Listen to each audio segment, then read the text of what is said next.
Are you struggling to master your NCLEX and crush it? My secret for you is to go back to Fundamentals of Nursing because it's going to test your critical thinking, prioritization, and safety. We're going to use 10 questions to prove it.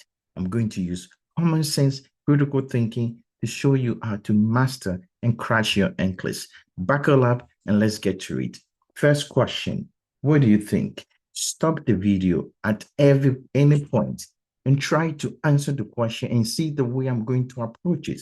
But we're going to use critical thinking and common sense. I'm not going to make it so difficult, but to point to you the buzzwords. What should the nurse do first? Prioritization. Then tell yourself, I need to prioritize. All answers, all of them may be true. It may be right answer, but one should be the perfect one. And then she's preparing to administer what? A medication when the client states what? That pills look different than what I usually take. Oh, that's a bad problem. This is not what I take, but I don't know the name. All I know is it does not look the same. What do? Tell the client medications may look different due to manufacturers. Recheck the medication against the medication administration record. Ask the pharmacy to send another medication. Call the healthcare provider to verify the prescription. Step back. You find yourself in such situation. This is not an esoteric question. Bring whatever experience you have, but at the same time, don't bring too much information. Test-taking strategy, common sense, and critical thinking. Look, the pill does not look the same as I usually take. Well, you cannot say take it because the manufacturer may have designed it differently. You need to verify. Recheck the medication against the medication administration record. You are verifying. Ask the pharmacist to send another medication after you verify. Call the healthcare provider to verify the prescription after you verify. You see the word after you have done what you got to do.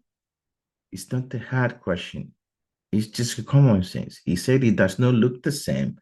Look at the order, medication administration record, and see what it does. Your reference. Then you can figure out, you can talk to the doctor. Therefore, always check against the man which the client questioned the medication whenever they do that. And therefore, number 2 is the right answer. Common sense, test-taking strategy, critical thinking, nursing fundamentals, NCLEX practice questions and answers, trying to make this NCLEX simple and small as much as possible. And nurses screening clients at risk of what? Hypoglycemia. I don't know what is hypoglycemia. They sound like what? Your glucose is low. Now, bring that content. That's your buzzword.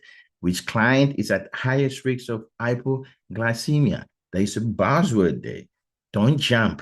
Don't skip it. If you skip it, then you guess. The buzzword over there is the highest. That means not just you are at risk for what? Hypoglycemia. You are at the top. Not a little bit, not few, or whatever you want to call it, the highest of all. That means you can arrange this and you can say one is moderate, severe, all the way. So I'm picking the highest. Focus on the highest. If we focus on another word in the question, that is the common sense idea I'm talking about. There's a word, reason why the word highest is there. Fix on it and use it, buzzword.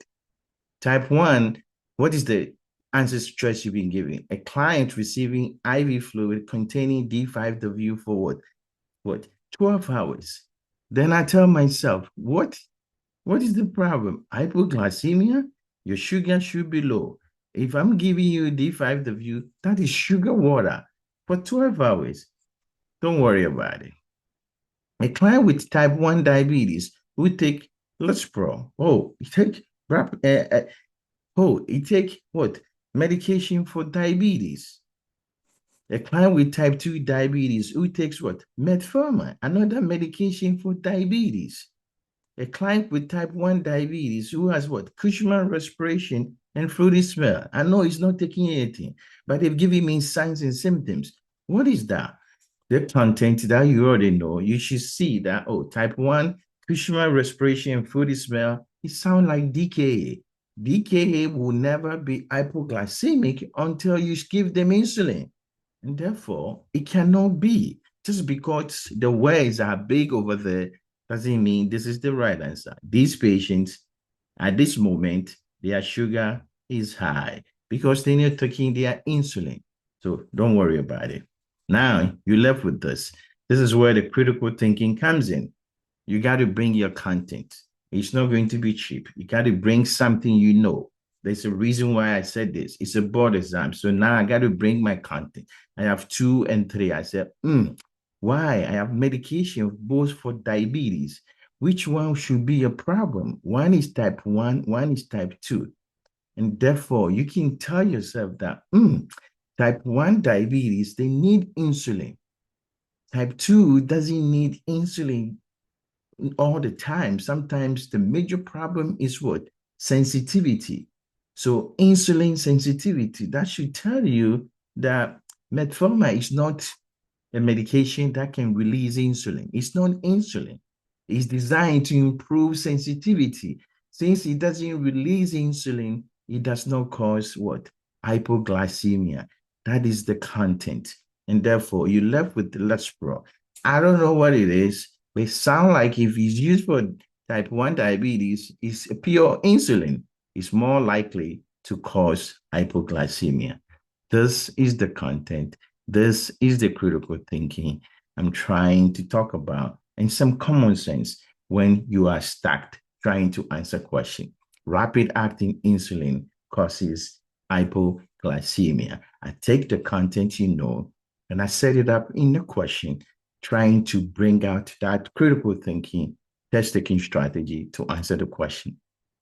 Fundamentals of nursing. Number 2 is the right answer.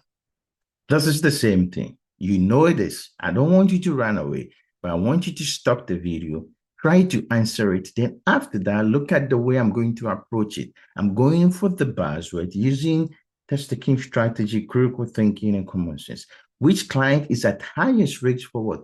Falling, okay? Same thing. We are going to fall, but who's going to be number 1? That's all. Number 1 to 4. Right? Highest. And NCLEX is conducting a 4 risk assessment of newly admitted client. 4 patients. Why? 1 take what? Lorazepam. 1 take Lensinopro. 1 take chlorothalidone. 1 take bumetanide. Why would they fall? Then you ask yourself, why would I give you medications talking about fall? The diagnosis is not the problem. Focus on the medication. Now, what are they going to do that will cause you to fall? Either they lower your blood pressure, they make you dizzy, they make you sedated, they cause orthostatic. I know bumetanide is what? Diuretic. You lose fluid, therefore you become orthostatic. You're going to fall. Chlorothalidone is also thiazide. You lose fluid, orthostatic. Lensinopro can cause hypotension. You may also can be orthostatic.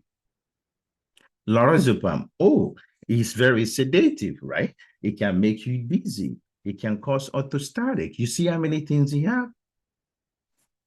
This is one of the medications you have to know about. Major side effect associated with this is fall. That's why we give patients all those instructions. Therefore, the worst one is lorazepam. If this is the test-taking strategy, this one requires a bunch of content, but think back. It's a pharmacology, NCLEX pharmacology by using critical thinking.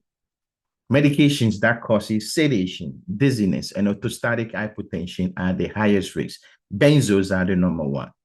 They're better than they're better than blood pressure medication to cause this problem. Therefore, number 1 is the right answer. Now you get a strategy now, which finding in a post-op client is most concerning. All of them at surgery, post-op, right? Which one should you worry about? Somebody had pain, 8 out of 10. We give them pain medication, it's not helping. Urine output, 40 ml over 2 hours. Small amount of serosanguinous drainage at the incision site. Temperature, 100.4 on first post-op day. I want you to test your prioritization strategy, but use common sense. 8 out of 10. Still not helping. I got to give you pain medication. I've already given you. What would you do? Is most concerning. Is that concerning? Urine output 40, right? Every what? For the past 2 hours. And then you have small serosanguinous drainage at the incision site and the temperature of that. Look at it. If you give a pain medication to a patient and instead of pain, the next thing you should do is assess. But the assessment will give you more information. Right now, I don't know what is wrong. So I'm not even concerned right now. I have time to do assessment to figure out what is wrong with you. Your urine output is 40 ml over 2 hours. That means you peeing urine output is less than 30 ml per hour. That's a problem. For 3, I give you what? Small amount, serosanguinous. I've given you 2 words, not to make you think that this is bleeding. Serosanguinous is like Kool-Aid. It's small, tiny Kool-Aid like pink-like fluid in the incision. Don't make it sound like they're dying. Serosanguinous is small, tiny. It's no bleeding. And your temperature post-op, first post-op is fine. 101.5 is the most important. Here, this is not fever. Therefore, urine output is concerning. I got to worry about you. So this patient, he has poor perfusion. That's why the kidney is in trouble. So we got to do something about it. Client schedule for surgery says what? I don't understand what the doctor is going to do. Wow. What should the nurse do first? Re-explain the procedure to the client. Good job, the nurse. Notify the air care provider, whatever you want to do. Ask the client to sign the consent form later. Why would you do that? Document the client consent. Fine, you need to document, but documentation does not save the patient. It's about to have surgery. Documentation is not enough. The doctor needs to know you are not the doctor, so you are not the one doing the procedure. Why will you explain the procedure? Common sense. If you're not going to be taking responsibility of the risks associated with the procedure, you should not explain it. You can give the patient education about it, but re-explain the procedure. Are you the one going to do it? Notify the doctor. Good. Ask the client to sign the consent. What? Patient does not know what is going to happen. The patient is not going to sign the consent. That's why I call informed consent. I need information before I can sign the consent. Document the client consent. It's fine, but you got to do something. That's not enough. You should let the doctor know. That's the first thing. A nurse is preparing to discharge a client who says, I don't have the money to pay for this medication. These ethics and fundamentals are always shows up. That's why I put them back to back to let you know ethical consent are something you have to master. The answers will sound the same, but always stand your ground. Stick with the principles associated with ethics. Patient is going to go home and he said, I can pay for this medication. Safety issue. If you have safety issue, go to resources. We will provide some assurance and take care of this patient. Are you going to provide a client with sample medication from the unit supply? It's not enough. Notify the air care provider so a cheaper alternative can be prescribed. Maybe after you do something else, refer the client to the social worker or case management for resources. Bringing in more resources that can provide enough information to the patient. Instruct the client to purchase only the most important medication. That is not safe. You see what I've done? I answered the question by going with the buzzword, and I know what is the problem. Safety, safety, safety. This is fundamentals of nursing. Therefore, what do you think we will provide? What do you think is the right answer? I know you got it, and you know what to do. Social worker, case manager can follow up with the patient. They can make an arrangement. They can provide the hospital either cheap form, and the patient can have multiple supply. And this is reinforcing teaching with the client who will undergo MRI. You have to know, it's a test that is usually done while to look for certain things. Most of the time, there should be no metallic object on your body, which client statement indicate the need for further teaching. I will need to remove my jewelry before the test. Why? I should tell the technician I have a pacemaker. Why? I can keep my wedding ring on since it's a gold. Why? I may hear loud knocking sound during the procedure. That is true. The metallic objects usually go around your body and you can hear them as they're making noise. 4 is right. Look at 1, 2, 3. They're saying the same thing, but different way. And this is where I talk about common sense. Like when you pick an answer choice, you got to look at it. One say remove a jury. I don't know what it's made up of. Pacemaker. I don't know what it's made up of. But this guy want to keep his ring. They're removing objects. You're telling them about objects. Why do you want to take an object into a place where other people are removing it? I don't know whether gold it can be attracted by magnet. I have no clue. Nobody have taught me. But yes, you can answer this question. If other people are removing stuff, then you should not take something into the examination room. I think I'm going to choose 3. And this is what I'm talking about. Let's get this down. Strategy to answer question, critical thinking, and sometimes common sense. All metal, including gold, must be removed for MRI due to strong magnet associated with that. 3 is the right answer. And then you hear a client fall in the bathroom.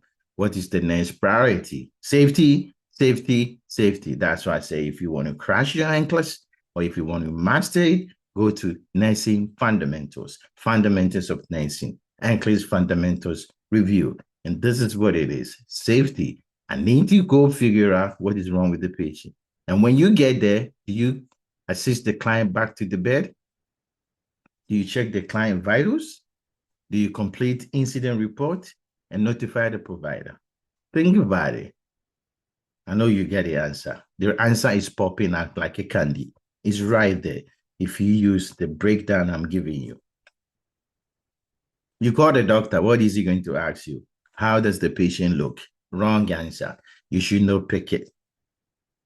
Complete incident report. What are you going to put in the incident report if you don't know how the patient look? Wrong answer.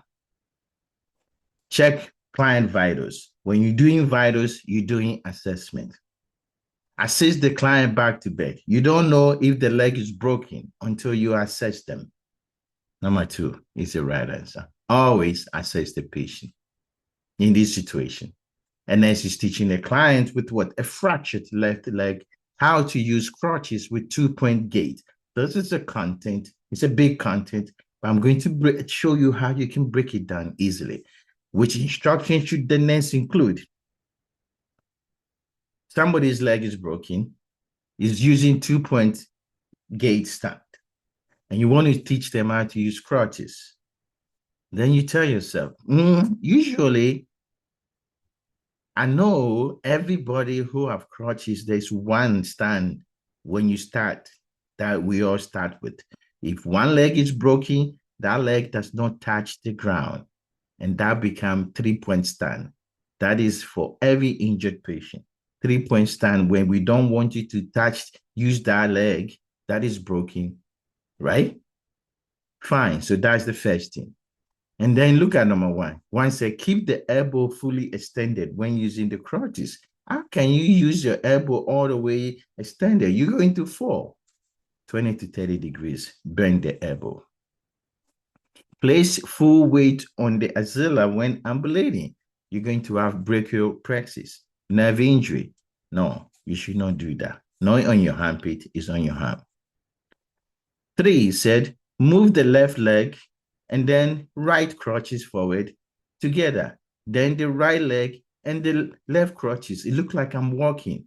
So your right hand move with your left leg and your left hand move with the right leg. That's normal walking. And that is what everybody does. This is what we call 2-point gait stand, right? That's the things we're teaching there. Look at 3. 3 say advance both crutches and the injured leg together.